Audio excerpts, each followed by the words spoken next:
네, 안녕하십니까? 오늘 말씀은 말라기서 3장 4장, 말라기서 마지막 말씀입니다. 요절은 4장 4절. 너희는 내가 호렙산에서 온 이스라엘을 위하여 내 종 모세에게 명령한 법, 곧 율례와 법도를 기억하라.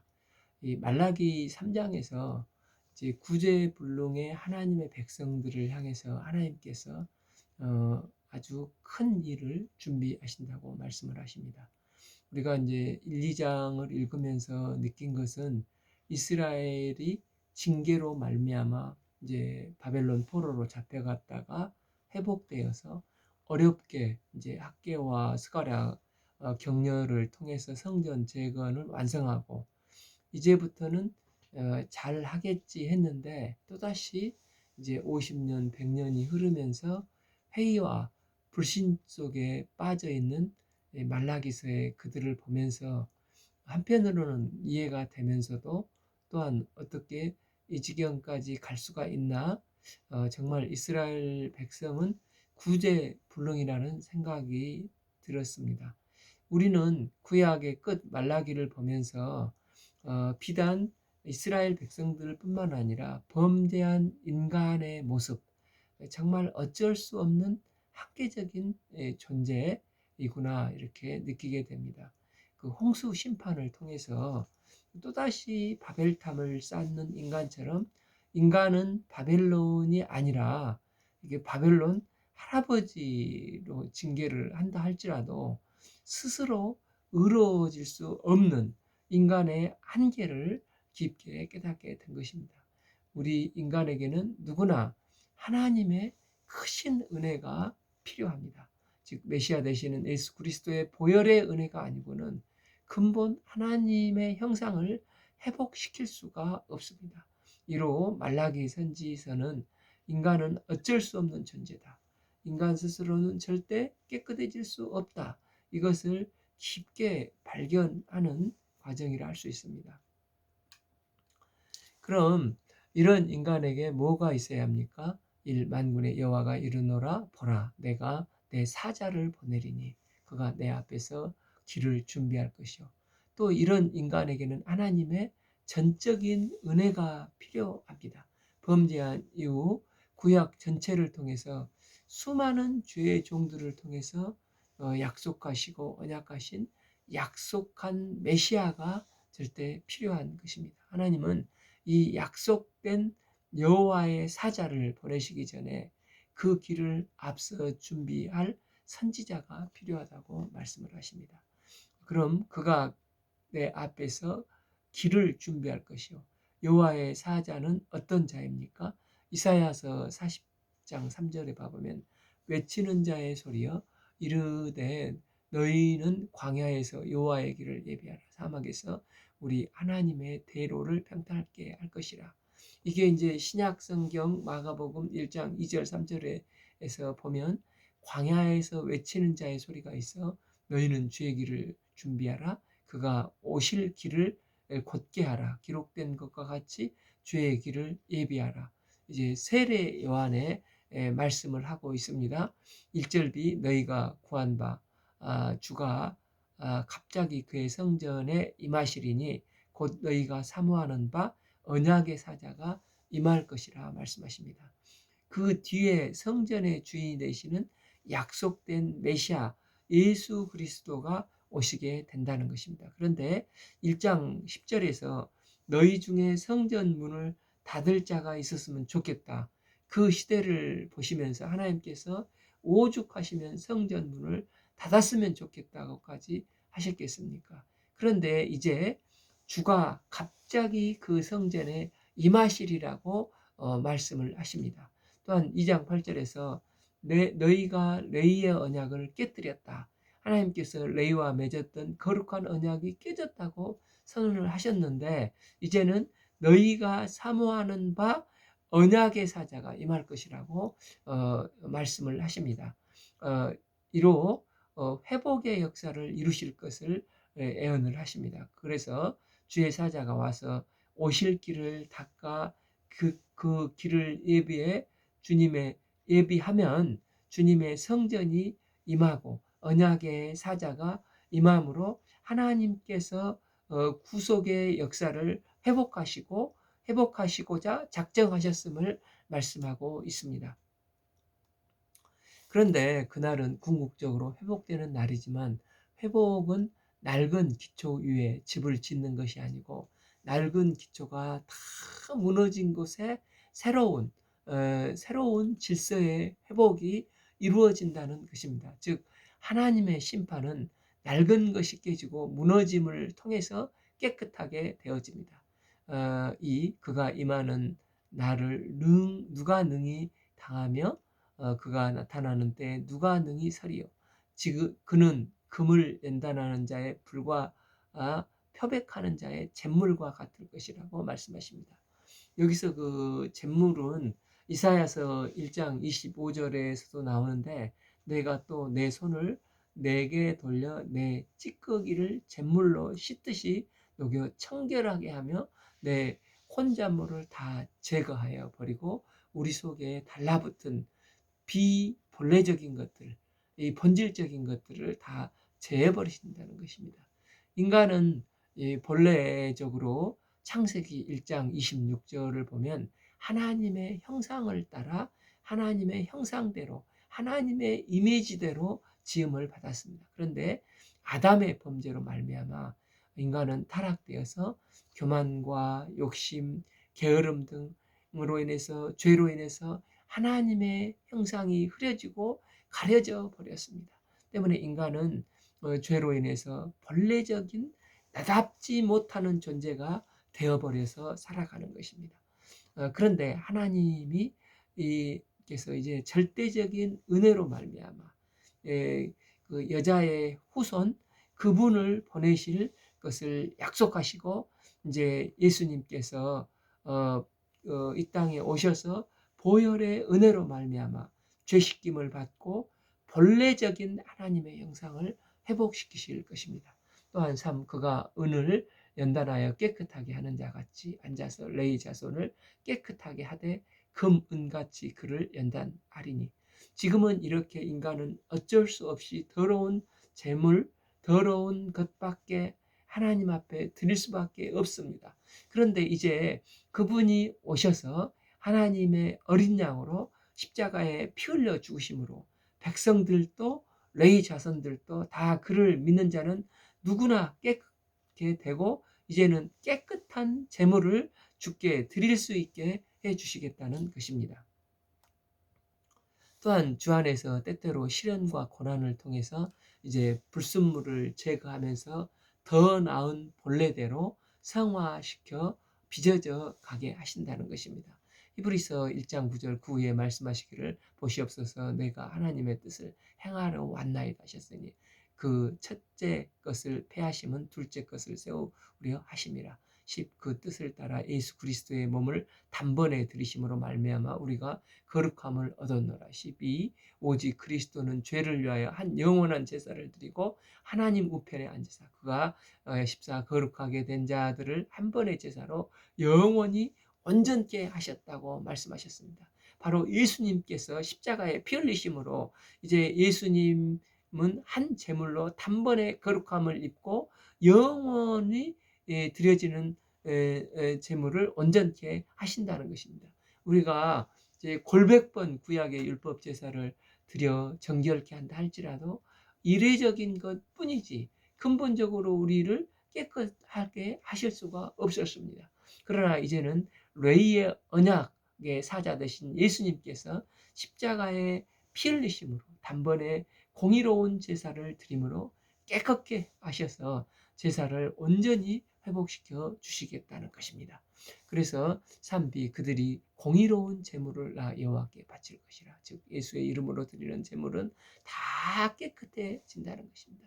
이 예수의 이름을 보고 그것은 거룩한 예물이다 하고 하나님께서 받으시면서 그때 유다와 예루살렘의 봉헌물이 옛날의 고대와 같이 나 여호와께 기쁨이 되는 예배를 드릴 수 있게 된다는 것입니다.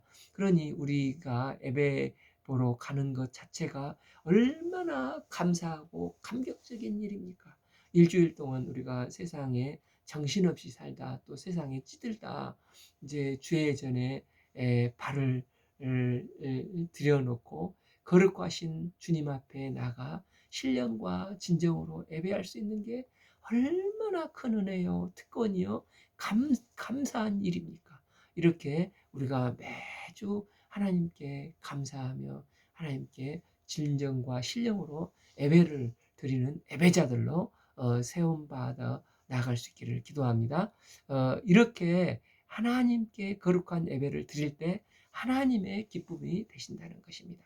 그리고 하나님께서 내가 심판하러 너희에게 임할 것이라 점치는 자에게와 간음하는 자에게와 거짓 맹세하는 자와 품꾼의 싹새 대하여 억울하게 하며 과부와 고아를 압제하며 나그네를 억울하게 하며, 그러니까 나를 경외하지 않는 자들에게 속히 증언하리라 만군의 여호와가 말하였느라 하십니다. 그러니까 점치는 것, 간음하는 것 등 이런 죄악들을 통칭해서 여호와 나를 경외하지 아니하는 것들이라고 말씀하고 있습니다. 그런데 결국은 이런 본래적인 하나님의 형상으로 회복된다는 삶은 성전의 주인 되신 예수님의 이름을 의지해서 하나님을 경외치 않는 것들이 다 제거되어서 하나님의 형상이 회복되어지는 것입니다.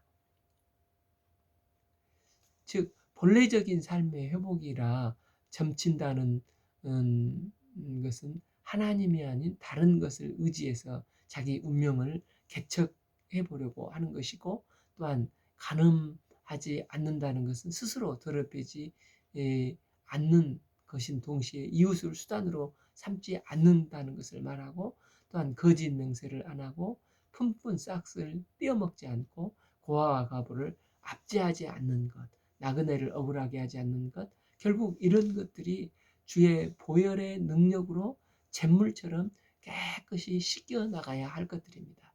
그렇게 될 때 그 삶이 하나님을 경외하는 삶으로 하나님의 형상을 회복하는 삶이 되어진다는 것입니다. 이럴 때 5절비 경외하지 않는 자들에게 속히 증언하리라 만군의 여호와가 말하였느라 하십니다. 결국 이런 일이 벌어질 때 정의의 하나님이 계시다는 것을 증언하게 되는 것입니다. 6. 나 여호와는 변하지 아니하나니. 변화하는 것은 여호와가 아니라 우리입니다. 우리가 조변석게 하는 그러나 조변석게 하는 우리에게 하나님은 말씀하시기를 야곱의 자손들아 너희가 소멸되지 아니하리라 하십니다. 여기서 야곱의 자손이라고 말하는 것은 우리가 그 1장 2절에서 에서는 미워하였고 야곱은 이렇게 사랑하였던 것과 이 관련이 있습니다. 야곱은 이렇게 하나님은 이렇게 야곱을 사랑하였는데 그들은 하나님을 말로 불신하고 또 지금 괴롭혔지만 하나님은 이런 그들을 팽개치지 아니하고 그들을 여전히 버리지 아니하시고 소멸시키지 아니시고 지키시고 계심을 보여주고 계십니다. 그러면서 이제 유명한 11조 말씀을 하십니다. 7. 만군의 여호와가 이르기를 너희 조상들의 날로 너희가 나의 규례를 떠나 지키지 아니하였도다. 그런즉 내게 돌아오라. 그리하면 나도 너희에게 돌아가리라 하였더니 백성들이 이르기를 우리가 어떻게 하여야 돌아가리까? 사실 형식적으로 예배를 드리고 있지만 그들은 마음으로 하나님께 돌아갈 마음이 별로 없었습니다.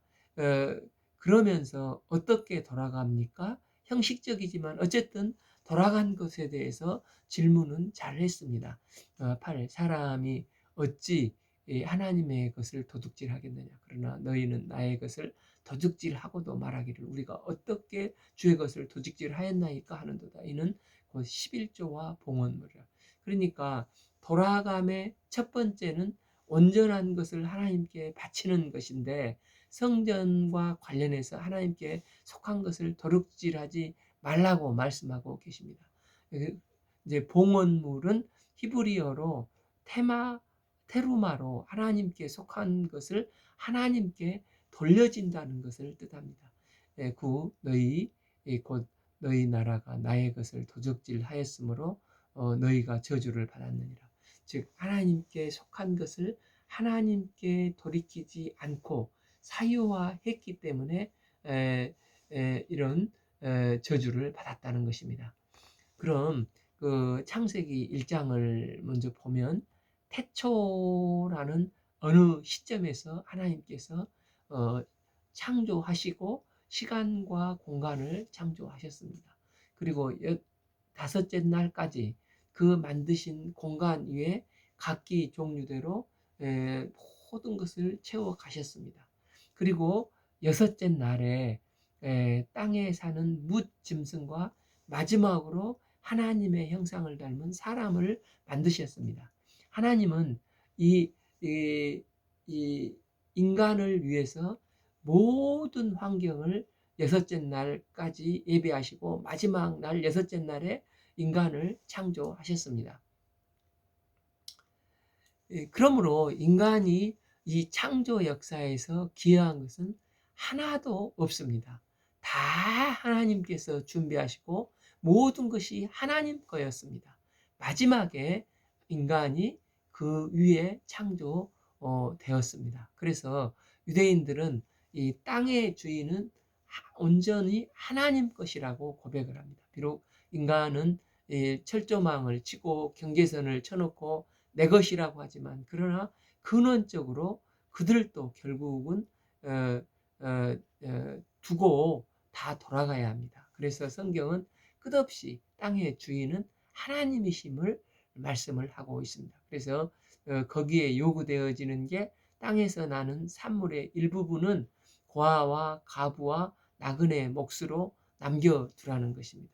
이건 엄밀히 말하면 내가 자선을 베푸는 게 아니라 땅의 주인이신 하나님이심을 당연히 말하고 있습니다. 그런데 이것을 너희들이 도둑질하였다는 것은 하나님께 속해 있는 것을 하나님께 속한 것으로 인정하기 싫어했다는 것입니다. 즉 이것은 내 것이라 생각을 하고 내 것 중에 일부를 내가 주님께 드린다 이렇게 생각을 하고 있다는 것입니다. 그러면 창세기 14장에서 11조의 뿌리를 알 수가 있습니다. 아브라함이 그 소돔과 전쟁에 휘말려 포로로 잡혀간 조카 롯의 소식을 듣고 집에서 길리온 318인을 데리고 가서 게릴라 작전을 펴서 이 롯과 그 재물 가족을 기적적으로 구출해 오지 않습니까? 이때 그 14장 18절을 보면 살렘왕 멜기세덱이 떡과 포도주를 가지고 나와서 있으니 그는 지극히 높으신 하나님의 제사장이 되라. 19 그가 아브라함에게 축복하여 이르되 천지의 주제이시오 지극히 높으신 하나님이여 아브라함에게 복을 주소서 이렇게 기도를 합니다. 여기서 천지의 주제는 모든 만물이 그분께 속해 있고 그분이 주인이라는 고백입니다. 이런 승리를 주신 분, 천지의 주제이신 하나님께서 아브라함을 복을 주소서 이렇게 하면서 20절에 너희 대적 내 대적을 내 손에 붙이신 지극히 높으신 하나님을 찬송할지어다 하면서 아브라함이 처음 이것에 감사해서 이 천지의 주제이신 하나님에 대해서 인정을 하고 감사하며 11조를 드립니다. 그래서 이제 11조의 첫 번째 정신은 율법이 아니라 이 모든 것이 천지의 주제이신 여호와께로부터 왔사오니 주의 것입니다. 고백하고 승리 주신 주님께 감사하는 행위가 11조였습니다. 그런데 이 11조는 산수학적인 개념이 아니라 10의 1 이것은 열의 첫째라는 것입니다. 히브리 개념에서 첫째는 나머지 것을 대표하는 것으로 전부를 드린다는 것을 상징하는 말입니다. 즉 10의 1의 개념은 하나님의 은혜로 내가 먹고 살 수 있는 소출을 주셨는데 창세기 1장에서 봤듯이 전부 다 하나님께 원래는 속한 것인데 그래서 나머지 10의 9도 하나님의 것인데 다만 10분의 1을 들여서 전체를 대신해서 드린다는 뜻입니다. 또한 이것을 주신 은혜에 감사하다는 뜻입니다. 이것을 멜기세덱에게 드렸습니다. 히브리서 7장 7장 1절에 멜기세덱은 살렘 왕이요 지극히 높은 하나님의 제사장이라. 여기 여러 왕을 쳐서 죽이고 돌아오는 아브라함을 만나 복을 빈지라. 이 아브라함이 이 모든 것의 10분의 1을 그에게 나누어 주니라.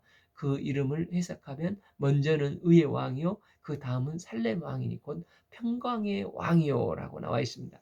여기서 의의 왕에서 의라는 것은 하나님과의 바른 관계성을 맺는 것을 의라고 합니다. 그래서 저기 죄에 대해서, 의에 대해서, 심판에 대해서, 그 성령에 대해서 요한복음에서 말씀을 하시지 않습니까? 이 의, 그래서 하나님과 바른 관계성을 맺는 의입니다. 그래서 어거스틴은 말하기를 먼저 하나님을 사랑하라. 그 다음은 너의 마음대로 하라. 이렇게 하면서 하나님과의 바른 관계성의 관계 회복의 중요성을 말을 하고 있습니다. 이 멜기세덱은 의의 왕이고 또한 평강의 왕입니다. 즉 먼저 하나님과 바른 관계의 의를 맺게 되면 이제 거기에 따라서 샬롬, 이 평강이 오게 된다는 것입니다. 멜기세덱 이분은 영원한 제사장, 곧 예수님의 예표라고 할 수 있습니다. 아브라함이 멜기세덱, 즉 장차 오실 예수님께 11조를 드린 것입니다. 그런데 하나님은 우리를 구원기 위해서 맏아들 예수님을 첫째 맏아들 예수님을 이 땅에 보내사 십자가에 내주심으로 죄인들을 위해서 하나님께서 11조를 하신 것이라고 할 수가 있습니다. 여기에 대한 감사함이 11조 정신에 녹아 있다고 할 수가 있습니다. 그래서 11조는 하나님의 크신 사랑, 예수님의 십자가의 은혜를 기억하는 자만이 온전히 드릴 수 있는 것입니다. 하나님의 은혜를 은혜로 기억하는 사람에게 하나님께서 어떤 축복을 주신다고 하십니까? 만군의 여호와가 이르노라 너희 온전한 11조를 창고에 들여 나의 집에 양식이 있게 하고. 여기서 온전한 11조에서 온전함은 히브리어로 마세르라고 하는데 하나님께 원래 속해 있는 것을 창조주께 드리라는 것입니다. 10비 그러므로 나를 시험하여 내가 하늘 문을 열고 너희에게 복을 쌓는 것이 없도록 붙지 아니하나 보라. 이 말씀은 11조를 내면 내가 얼마나 축복하느냐 이런 식으로 많이 해석이 되는데 그것을 시험해 봐라는 게 아니라 방금 말씀드렸듯이 전체가 하나님께 속한 것임을 고백하고 또한 하나님의 은혜를 고백하고 10분의 1을 하나님께 드리며 모든 물질의 주관자가 하나님이심을 그러나 주님께서 베푸신 그 은혜로 이제 구원을 받고 또한 소출을 주심에 11조를 감사함으로 드릴 때 하나님은 넘치는 은혜를 부어 주신다는 뜻입니다. 성경은 주 너희 하나님을 시험하지 말라고 했었는데 여기서는 주 너의 하나님을 유일하게 시험하라고 하십니다. 무엇으로입니까? 11조로 시험을 해요. 그만큼 하나님의 은혜를 감사하고 물질의 주관자이심을 기억하고 그 삶의 삶 가운데 행동으로 하나님께 드릴 때 하나님께서 어떻게 복을 주실 것인가를 보라고 하시는 것입니다. 사실 11조를 우리가 이게 드리지만 이제 물질적인 욕심을 제어하는데도 아주 참 부수적인 좋은 훈련의 도구인 것 같습니다. 우리는 실제 삶을 살아가면서 내가 내 소득의 10분의 10을 다 써도 늘 부족합니다. 그런데 그 중에 10분의 1을 탁 떼어서 실제 하나님께 구별을 드리는 것은 이게 물질이 판치고 물질이 유사 전능성을 가지고 있는데 물질의 주관자는 이 만몬이 아니라 참 나의 삶의 주관자가 만몬이 아니라 하나님이 실제 나의 주관자가 되심을 고백하는 고백입니다. 그러니까 이 11조를 드리는 것은 우리의 신앙 고백이라고 할 수가 있습니다. 우리가 물질을 드릴 때 이 물질에 끌려가지 않고 나의 중심이 하나님이 왕이심을 고백하는 것입니다. 이러할 때 하나님은 물질을 다스리도록 능력을 부어 주시는 것입니다. 그 마태복음 23장 23절에서 예수님은 바리새인들은 11조를 철저히 수행을 하지만 이 예수님은 율법의 더 중요한 바 쓰임은 정의와 긍휼과 믿음 위에서 11조가 쓰여져야 한다고 말씀을 하셨습니다. 즉 우리가 말하는 생명 살리는 선교와 구제에 쓰임 받아야 한다는 것입니다. 내가 힘써 벌어서 드려진 11조가 영육간에 생명을 살리는 하나님 나라가 확장되는 곳에 온전히 쓰임 받도록 기도하며 또한 우리가 물질의 다스림을 받지 않고 하나님의 통치를 받는 것을 고백하는 삶이 되기를 기도합니다. 11 만군의 여호와가 이르노라 내가 너희를 위하여 메뚜기를 금하여 너희 토지 소산을 먹어 없애지 못하게 하며 너희 밭에 포도나무 열매가 기한 전에 떨어지지 않게 하라 하리니 12 너희 땅이 아름다워짐으로 모든 이방인들이 너희를 복되다 하리라 만군의 여호와의 말이니라. 그 결과 하나님께서 저주 대신 복을 주십니다. 우리의 삶의 현장에 기쁨의 땅이 되는 것입니다. 이럴 때 이방 사람들도 하나님 있는 삶이 저렇게 복되는구나, 아름답구나, 나도 하나님을 믿어야 하겠다 하는 이 선한 영향력을 끼쳐서 그들을 주님께 인도하게 된다는 것입니다. 그럼에도 불구하고 이스라엘 백성들은 이런 것을 기억하지 못했습니다. 13 여호와가 이르노라 너희가 완악한 말로 나를 대적하고 이르기를 우리가 무슨 말로 대적하였나이까 하는도다. 그들은 완악해져서 하나님을 말로 괴롭히고 대적하였습니다. 하나님이 어디 계셔? 하나님 섬기는 것이 헛되잖아. 이렇게 마음이 완악해진 게 다 하나님의 은혜로 기억하지 못해서 나타나는 현상이라는 것입니다. 14 이는 너희가 말하기를 하나님을 섬기는 것이 헛되니 만군의 여호와 앞에 그 명령을 지키며 슬프게 행하는 것이 무엇이 유익하리요.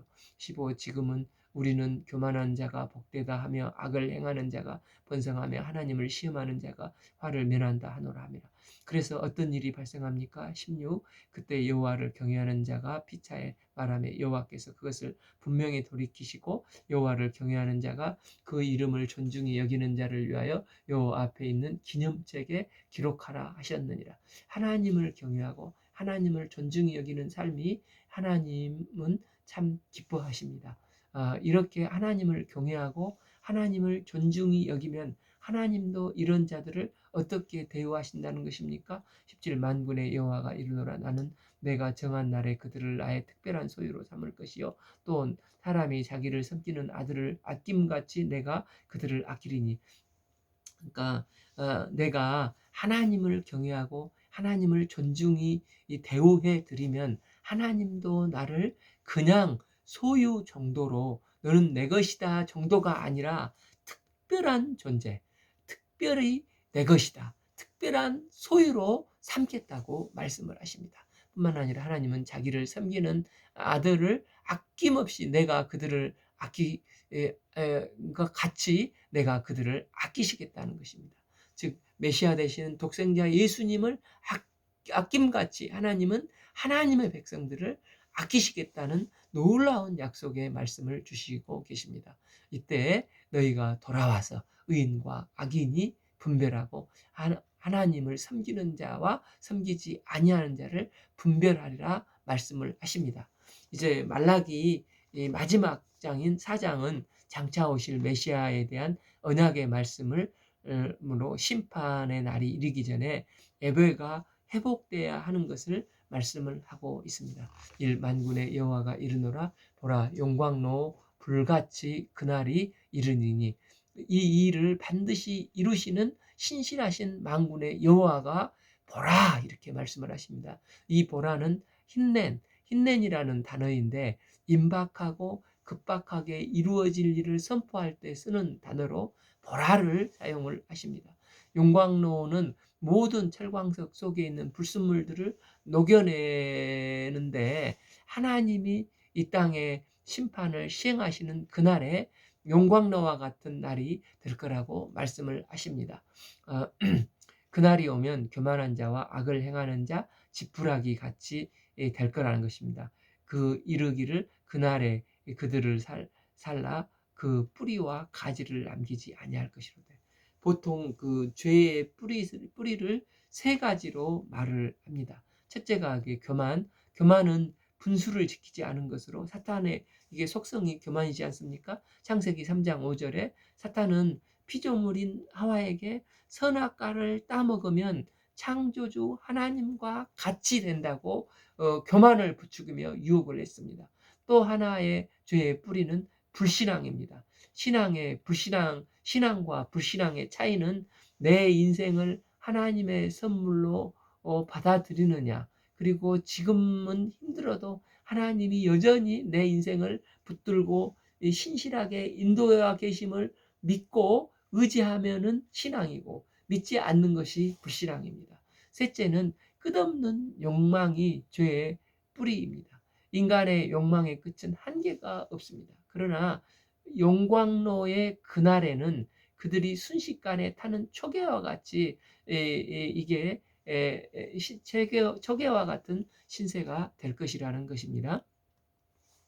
고린도전서 3장 12절 만일 누구든지 금이나 은이나 보석이나 나무를 풀이나 집으로 이 터 위에 세우면 14 만일 누구든지 그 위에 세운 공적이 그대로 있으면 상을 받고 15 누구든지 그 공적이 불타면 해를 받으리니 그러나 자신은 구원을 받되 불 가운데 받은 것 같으리라 말씀하셨는데, 그러니까 교만한 자는 다 초계와처럼 타버리게 되지만 그날에 하나님을 존중히 여기고 하나님을 경외하는 자는 남는 자들이 되어서 3장 17절 읽었던 것 같이 그들을 나의 특별한 소유로 삼을 것이요 또 사람이 자기를 섬기는 아들을 아낌같이 내가 그들을 아끼신다고 말씀하십니다. 이런 아끼는 자들에게 어떤 현상이 나타나게 됩니까? 이 내 이름을 경외하는 너희에게 공의로운 해가 떠올라서 치료하는 광선을 주리니 너희가 나아가서 외양간에 나온 송아지같이 뛰리라. 하나님을 경외하고 존중히 여기는 자는 세상에서 그동안 깨지고 상처 입은 모든 것들을 하나님께서 치료의 광선으로 치료해 주시겠다는 것입니다. 그로 이제 우리가 다 이제 지치고 연약해져 있었지만 이제는 외양간에 송아지와 같이 뛰어다니게 한다는 것입니다. 저는 그 시골에서 태어났기 때문에 송아지가 태어나서 막 이 마당을 뛰어다니는 것을 봤는데 정말 펄쩍펄쩍 뛰어다닙니다. 마치 사도행전 3장에서 나면서부터 안전뱅이가 베드로를 통해서 증거된 나사렛 예수 이름을 의지해서 일어나 걷기도 하며 뛰기도 하며 하나님을 찬미하는 것 같은 날이 그날에 이루어질 거라는 것입니다. 3. 또 너희가 악인을 밟을 것이니 그들이 내가 정한 날에 너희 발바닥 밑에 재와 같으리라. 만군의 여호와의 말이라. 그동안에 악인이 잘되고 번성하는 것 같았지만은 그들에게 늘 짓밟히는 것 같았지만 때가 되면 이제는 결정적인 역전을 이루어서 악인을 밟게 멸망하게 된다는 것입니다. 자, 너희는 내가 호렙에서 온 이스라엘을 위하여 내 종 모세에게 명령한 법을 곧 율례와 법도를 기억하라. 이게 말라기서의 총 결론이라고 할 수 있습니다. 호렙산은 이제 신명기 14장에서 11조를 가리킬 때 언급한 말씀입니다. 앞에서 하나님을 다시 어떻게 경외해야 할지를 가리키실 때 그 3장 10절에서 11조를 말씀하셨지 않습니까? 그래서 신의 산이라고 안 하고 일부러 호렙산이라고 함으로 11조에 대한 가르침을 배경으로 하면서 모세를 일컬어 내 종이라고 말씀을 하고 있습니다.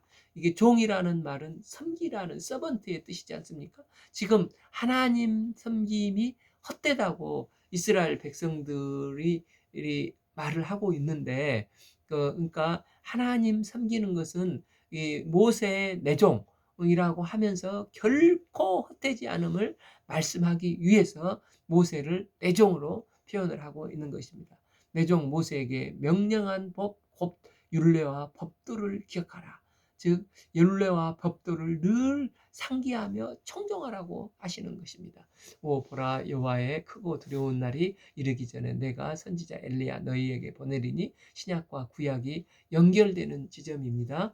엘리야의 뜻은 엘도 야도 다 하나님 여호와 하나님 여호와로 그러니까 엘이 하나님 야훼의 하나님 그래서 여호와는 나의 하나님이시다. 이 엘리야의 뜻이 이렇습니다. 이 엘리야를 등장시키는 것은 사람들이 지금 하나님에 대한 신뢰를 잃어버리고 하나님이 언제 우리에게 복을 주셨습니까? 하고 있는데 내 종 엘리야 말씀하시는 것은 하나님이 여호와 구원자라는 사실을 상징적으로 보여주기 위해서 엘리야의 이름을 등장시키고 계시는 것입니다. 특히 후기 유대 사회에서 엘리야는 죽음을 보지 않고 들림을 받았기 때문에 하나님의 구원의 날에 엘리야가 다시 올 것이라고 이런 묵시적 문학의 인물로 생각이 되었었습니다. 그래서 엘리야 이름을 거론하시는 것 자체가 새로운 시대의 도래를 상징하고 있는 것이라 할 수 있습니다. 그가 아버지의 마음을 자녀에게로 돌이키게 하고 자녀들의 마음을 그들의 아버지에게 돌이키게 하리라. 돌이키지 아니하면 두렵건대 내가 와서 저주로 그 땅을 칠까 하노라 하시면서 이제 말라기서가 끝이 납니다. 여기서 돌이킨다는 것은 그동안은 아버지와 아들이 서로를 향하고 있지 않았음을 볼 수 있지 않습니까? 즉 아버지 세대와 자녀 세대가 소통이 단절되어 있는 것을 보게 됩니다.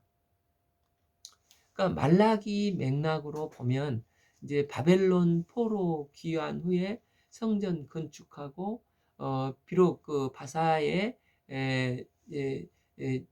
영에 속해 있지만 이제 그 나라를 세웠고 그러나 또 이제 알렉산더 대왕이 일어나서 이제 그 장군들 이제 셀주크나 이제 프톨레미 왕조들이 들어서고 그 이스라엘은 그들의 그 속국이 계속해서 되지 않습니까? 그래서 급격히 헬라 이제 인본주의가 유대에 도입이 됩니다. 그런데 이제 아버지 세대는 히브리적 유산이 중요하고 반면 이제 자녀 세대들은 새로운 세대의 헬라 문화 유산이 막 선진적으로 물밀듯이 매력적으로 들어오는데 이게 매력적으로 보여지는 것입니다. 그래서 자녀들은 아버지들에게 아버지는 고루하고 꼰대라고 이제 여기고 아버지들은 자녀들에게 너무 철없이 막무가내로 저런 문화를 받아들인다 생각을 하면서 세대 간의 갈등이 심각했습니다. 그런데 엘리야로 상징되는 하나님의 사자가 임했을 때 아버지의 마음이 자녀에게 향하게 되고 자녀의 마음이 아버지에게 향하게 된다는 것입니다. 그래서 엘리야의 심령이 이제 이것을 통합을 하게 된다는 것입니다. 그래 너희들이 지향하는 삶에도 일리가 있어. 또 자녀들도 아버지들이 가치 있게 생명을 걸고 가치 있게 여기는 것이 얼마나 소중한 것인지 열린 마음으로 배우고 이해하고 서로 아끼며 소통이 이루어진다는 것입니다. 결국 새로운 시대가 열리는 것은 서로 소통할 수 없었던 사람들이 장벽이 무너지고 소통을 하게 되고 서로 아끼는 세상이 열릴 것이라는 것입니다. 말라기는 이 길을 예비하는 분이 이제 세례 요한이 오셔서 엘리야인 세례 요한이 오셔서 주의 길을 예비하고 장차 오실 성전의 주인 되신 메시아를 통해서 이런 세상이 열리게 된 것을 내다 보면서 이제 말라기서가 끝이 나고 있습니다. 그래서 드디어 이제 구약을 다 읽었습니다. 그동안 그 1년 약 5개월 넘게 구약을 함께 쭉 읽어 오게 하신 하나님께 감사와 찬양을 돌려드립니다. 또한 이제 부족하지만 저와 함께 성경 통독을 함께 해 주신 이 성도님들께 정말 감사를 드립니다. 제가 이제 이제 잠깐 한국에 가서 이제 건강 검진 또 약을 받아와서 또 몇 가지 처리할 일들이 있어서 잠시 성경 읽기는 쉬고 이제 구정 지나고 더 자료를 모아서 이제 신약을 시작을 하고자 기도하고 있습니다. 대신 제가 월요일에서 금요일까지는 이 한 말씀은 계속해서 보내드리겠습니다. 저는 더 준비해서 이제 신약에서 뵙겠습니다. 그동안 함께 성경 통독을 해주셔서 감사합니다. 오늘 말씀은 말라기 3장, 4장 말씀을 읽겠습니다. 감사합니다.